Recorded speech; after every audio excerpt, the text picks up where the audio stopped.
Hey everybody, this is herculespetix, founder, curator, docent, and gift shop employee of the herculespetix Academy of Comic Book Studies. Today we're going to be looking at Echo of Future Past, number 7, continuing our examination of this great 80s anthology. Also, today's a very special episode because I'm doing it completely in the nude. So wake your kids and phone your neighbors and tell them about this amazing event in YouTube history. I hope you don't get too titillated by me being in the nude, because I don't want to distract you from this great comic. So we start off with a cover by Will Junk Kuntz. I'm pretty sure that's how you say his name. And Neil Adams, illustrating the AE35 sci-fi story that's within. Kind of a heavy metal cover. Contents page. And we start off with another episode of Torpedo, story by F. Sanchez Abuli and art by Alex Toth. The inimitable cartoonist. Okay guys, I gotta take back what I said last time. Torpedo should definitely not be in color, especially because these colors are terrible. I think maybe like a guy like Dave Stewart would do a great job coloring Torpedo. It might be interesting, but still, it obviously belongs in black and white. But this episode, all of a sudden, these colors are garish and crappy. Really take away from the enjoyment of this episode. It's still amazing though, and Torpedo is like one of my favorite characters of comics history. Luke the Torpedo. He's an utter, unrepentant bastard, and his stories are all fascinating. I love every Torpedo I've ever read. So in this one, Torpedo's walking around, and this little kid comes up to him, and he tries to stab him. And he says, "You murderer, you killed my father." He says, "Who told you that?" It's like, "My Uncle Sal, he told me everything." So he says, "We're going to talk to your Uncle Sal. We're going to figure out what the hell's going on here." Sorry about the traffic, guys. The windows are open. That's why I'm naked. It's really hot here in Portland. So I have all the windows open. I'm trying to get some cool air in here. So he drags the kid. And it turns out this kid's father was Benno, an old friend of Torpedo's. They came up together in the ranks as mobsters. But I guess Benno couldn't keep his mouth shut. And Torpedo's mob bosses says, "Hey, you gotta take this guy out."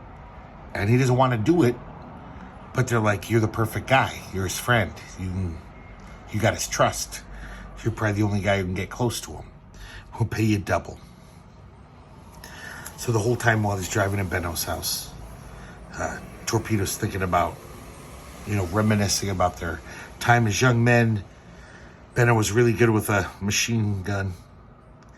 And when he shows up, there's two other guys already trying to take out Benno. They're firing at his house. And Torpedo sneaks up behind him and kills him. Benno has got his machine gun. It's just firing away. He almost hits Torpedo. So finally Torpedo says, "Benno, it's me. It's Luke." And he's thrilled to see Luke. And I'm sorry, I'm a little distracted by this bad coloring job. But I have these in black and white from the Catalan ones, so I'm not that sad. But I would be if this is all I had. So he's sitting talking with Benno, and Benno's all like, he admits to him. He basically says, "Yeah, I was sent here to kill you. Just get out of town. Go." He was planning on going to Sicily anyway, Benno. Luke's like, "Do it as soon as possible."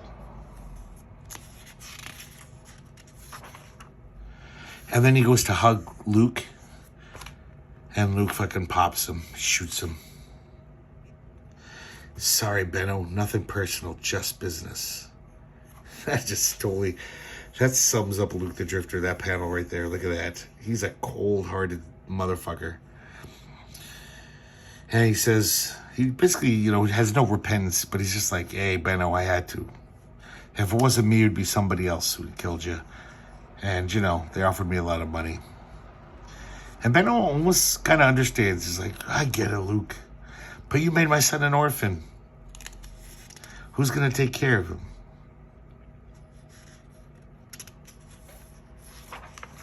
Poor Benno.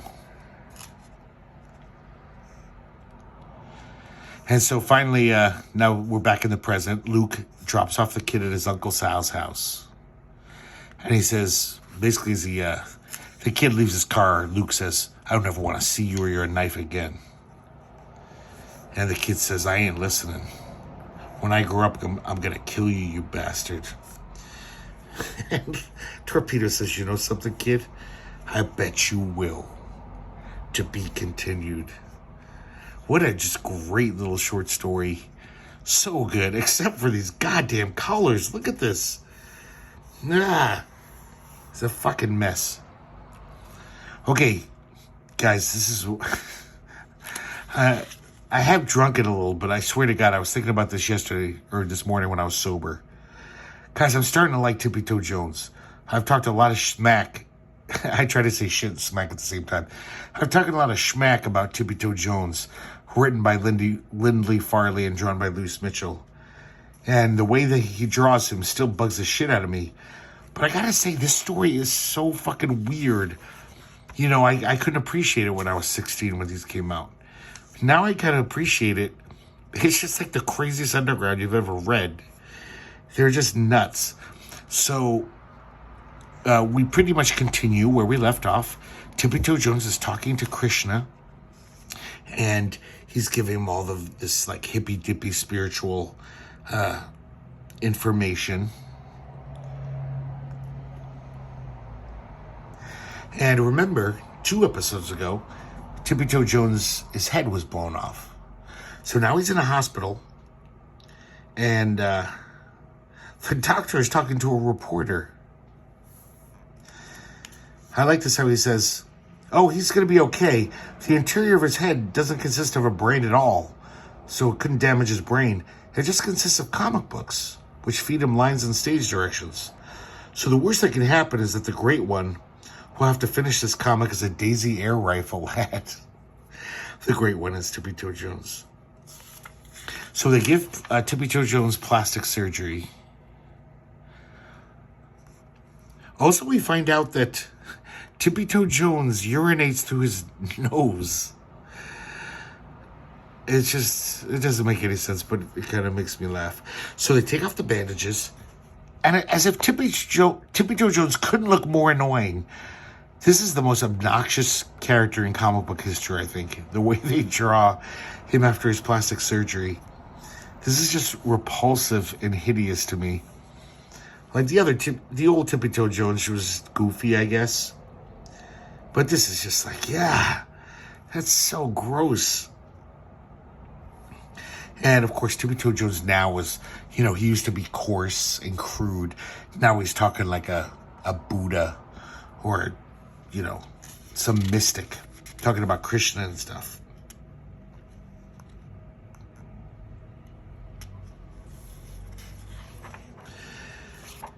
Oh, and for some reason, the doctor says, nurse, did you take a semen count? Yeah, it was 43, same as usual. But we took the count from his genitals. We didn't bother to check his nose, if you know what I mean, doctor. And then we see this panel that looks very much like Jean Toulet's virus. Almost like this retouched photo with this kind of garish coloring. And it kind of has this placid ending where, the city wakes to a new day.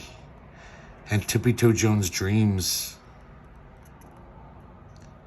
a smile wreathed on his new face. He dreams of a world where their earthly sewers are mere encumberments. All bodily functions will be totally unnecessary, eventually. But until then, gentle reader, thank you for your time and attention. We just see Tippy Toe Jones serenely peeing out of his nose in bed. Oh, God, that's funny. So, guys, I changed my tune. I know these are so dumb, and look at that face. I just want to punch it. But I'm starting to be very intrigued by Tippy Toe Jones. I have a feeling I'll be let down eventually, but right now, these are pretty entertaining. So now, guys, we have a new series, The Damn City. Story by Ricardo Barriero, art by Juan Giménez. You guys probably know Juan Giménez from, God, like, he's probably in 100 issues of Heavy Metal. He did all that stuff with Jodorowsky, the Meta Barons. He's done so many comics in Europe. I guess this was originally called Ciudad, or City, just City. And it was, for the Spanish market. But I don't know why they changed the name. It was in black and white. Neil Adams thought that it wouldn't be commercial in black and white. So once again, he decides to color things up. Add some color. And it's interesting. They get Polly Law. I know you probably don't remember that name. But in like Epic Illustrated number 5 or something, Polly Law did this interesting, weird comic taking the lyrics of Rising of the Moon, the old Irish folk song, and making it a science fiction tale. Very interesting art. So Polly colors this. And this is some weird coloring, guys.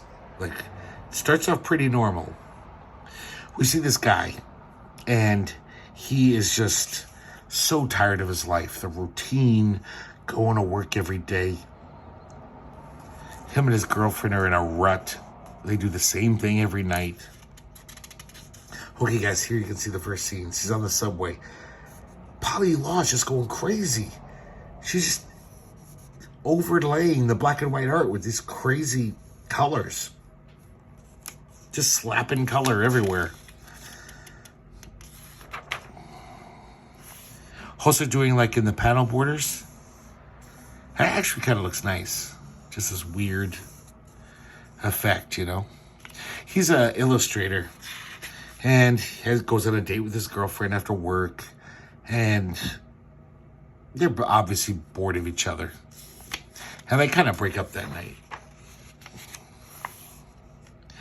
And so he's drunk. He's walking home. It should be like 3 blocks. He's like, yeah, I'm pretty close to home. I'll just walk. It's a nice night.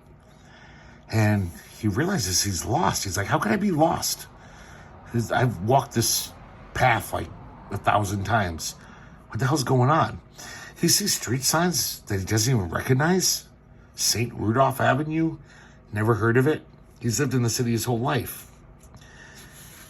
And then he realizes that he's like, yeah, all these storefronts are bombed out. Like they've been looted. Like, not just one, which would be surprising, but almost every storefront is just like the glass is broken. He hasn't seen one soul all night. He basically has been walking for hours. He's still not home. He doesn't know what the hell's going on. Look at this crazy, it's like, I don't know, crayon? This crazy coloring. I think this is kind of early in Juan Giménez's career. I don't know. I should have looked it up. But it's very, I don't know, just kind of more rudimentary than, his very polished Meta Barons art or stuff he did for Heavy Metal like Burton and Saib. Then all of a sudden, this car, which is almost like half tank, shows up. It's like this heavily armored car and starts firing at him with a mounted machine gun. He's running for his life. He's like, what the fuck's going on? And they almost have him in their sights. And then all of a sudden, this machine gun fire comes out of an alley and kills one of the guy mounting the machine gun. And she's like, take off, run, you idiot. I can't hold him for long. It's this woman. So he runs towards her. And are you guys taking notice of this crazy coloring? This is almost like something like, I don't know, Mark Merrick or Gary Panter would do. This is like really bizarre that this is kind of a, I guess, mainstream comic for the most part. But just nutty business going on with the colors.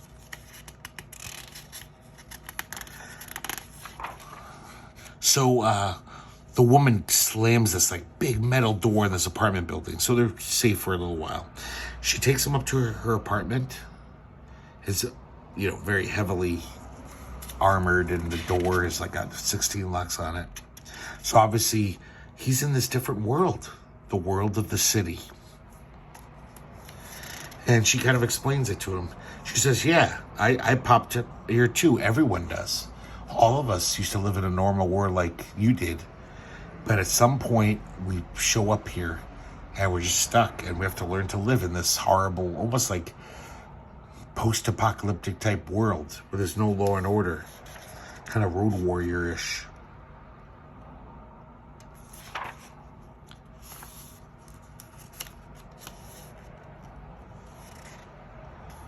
Yeah, I'd really like to see this art in black and white, I gotta say. This is some heavy-handed, crazy coloring. So they go to sleep. She says, you're gonna need your rest for tomorrow.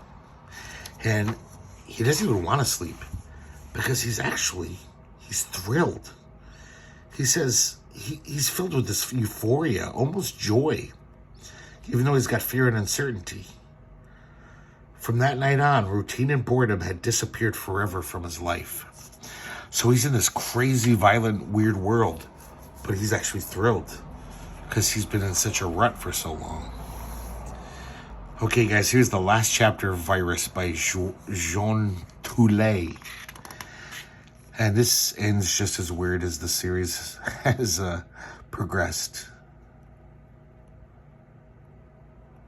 So we see this letter from an old lady. She's writing her granddaughter. And she mentions that she lives in this farm in France. And she notices this guy sitting near the chicken coop. It's Virus.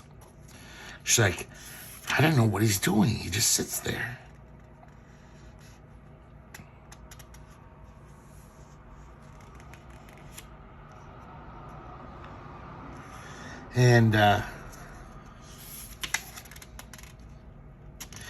And then we see a letter from Virus to himself. Dear me, I write this letter to myself to let me know that I am doing fine, and I'm hoping that it will last.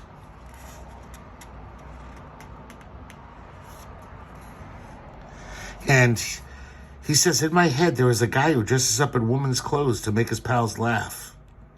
In my head, there's an earthquake in Tehran. He continues with this. Just all these odd visions he's having.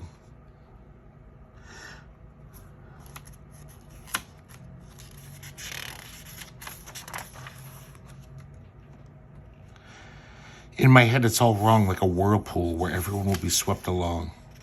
In my head, I tear up what I just wrote. And then we go back to the grandmother's letter. And she's talking about how she kind of regrets her life. She settled down. She married the first guy she fell in love with. But she was like, I was quite beautiful in my day. I could have traveled the world, had many lovers. And she's basically telling her granddaughter to do that. She's saying, don't just settle down. There's so much in life. Experience it all. Love, travel.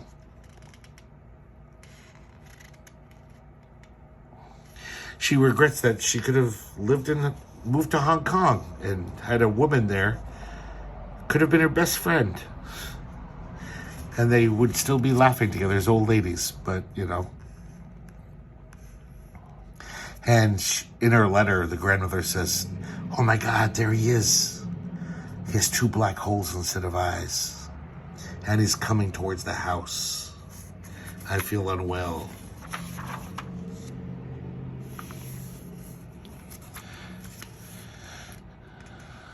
And now we see Virus's letter, or at least him talking to himself.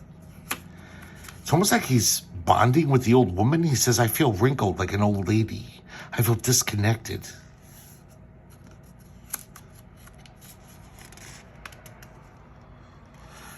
I want everything to end with me. And then we see a disembodied voice. Doctor, it hurts me right down here. What a pain. Okay, cotton swab alcohol. And we see this giant needle going right through Virus. I want the nuclear plants to blow up. I want war.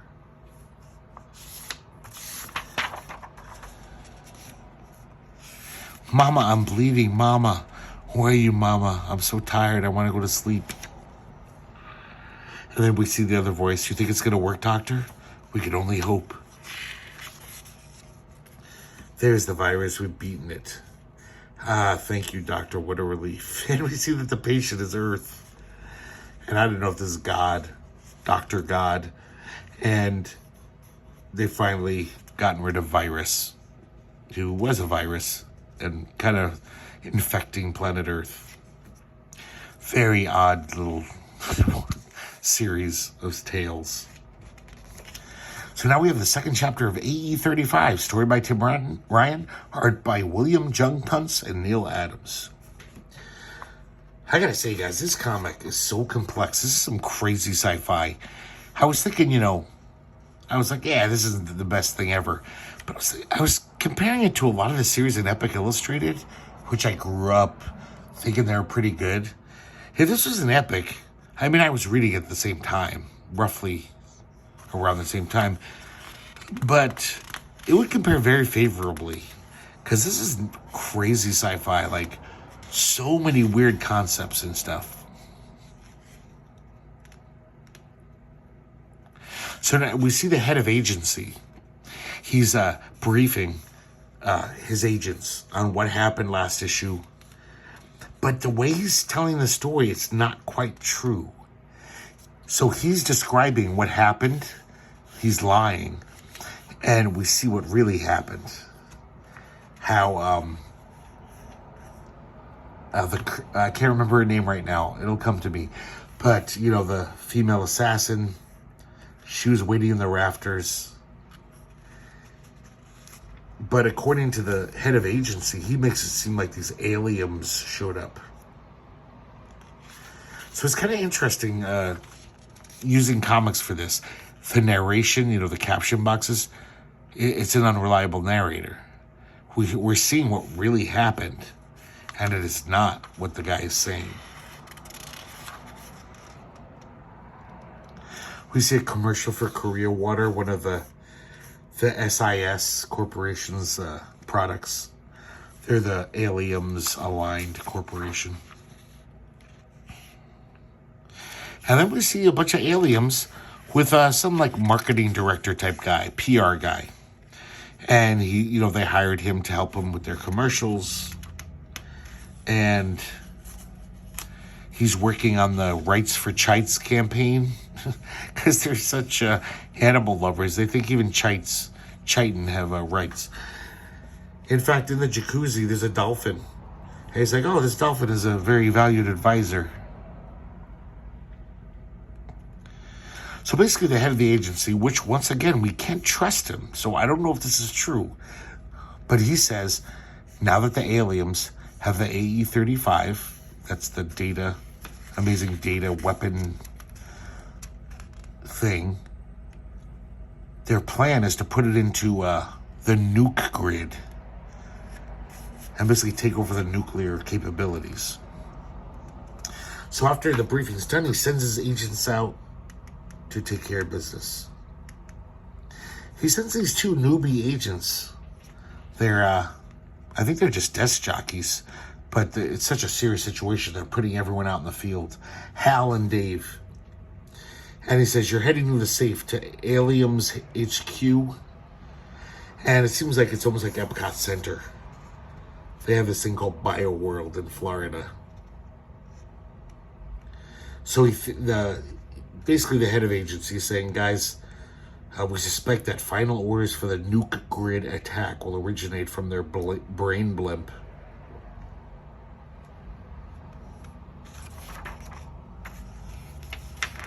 I'm so confused by this comic, guys. I'm not going to lie to you. But it is kind of fascinating just how this crazy cyberpunk world is created.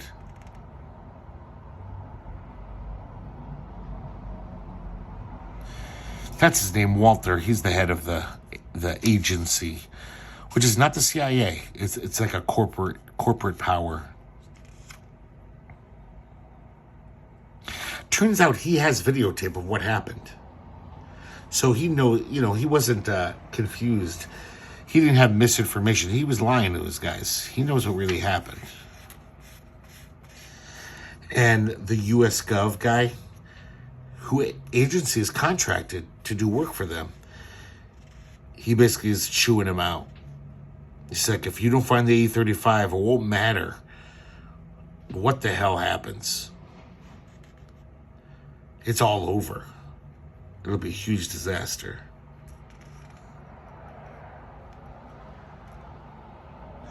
And then we see the female assassin. And she's the daughter of this US Gov guy. And I don't get this at all. She checks into a hotel. And there's this like spectral figure. Kind of a neat little effect, printing effect. They use almost like a white overlay. Like drawn with white out. To be this like, I don't know, ghost. And when she gets in a room, it seems like they multiply. There's all these ghosts. And she seems pained. Like they're hurting her. I don't know. I have no freaking idea what's going on here. It's very odd. I'm going to wait to read the next issue until I make the next video. But that's going to be like a week. So I'm just really want to jump ahead and read it. Because hopefully they explain what the hell's going on here. But just... that's a really neat effect. I've never seen that in a comic. Using this like whiteout. Kind of neat. And then we have a come attraction for Echo of Future Past number 8. But we just got done looking at Echo of Future Past number 7. I hope you enjoyed looking at it. I hope you don't think I'm insane now that I like Tippy Toe Jones. I don't know if I like it. I'm very intrigued by it. And it made me laugh out loud a couple times last night when I was reading this for the first time. So, kudos to Tippy Toe Jones. And I'm starting to get very intrigued by E35. And of course, Torpedo's amazing. You know, I'm kind of glad Virus is done. I was getting tired of that retouched photo art. And the damn city. We'll see what happens there. I have no idea where that's heading. Even though I read these back a long time ago when they were coming out. I must have been, I think, 16. Okay, guys. I hope you liked me commenting on comics fully in the nude. I hope that was thrilling for you. And I hope all the bourbon I drank tonight didn't make my speech too muddled. But I hope you enjoyed looking at this great comic. There's some... okay, great. I don't know. Pretty damn good. But some really interesting shit in here. And I can't wait to look at the next issue. Okay, I should go to bed. Thanks for watching, guys. And I hope to see you next time here at the herculespetix Academy of Comic Book Studies.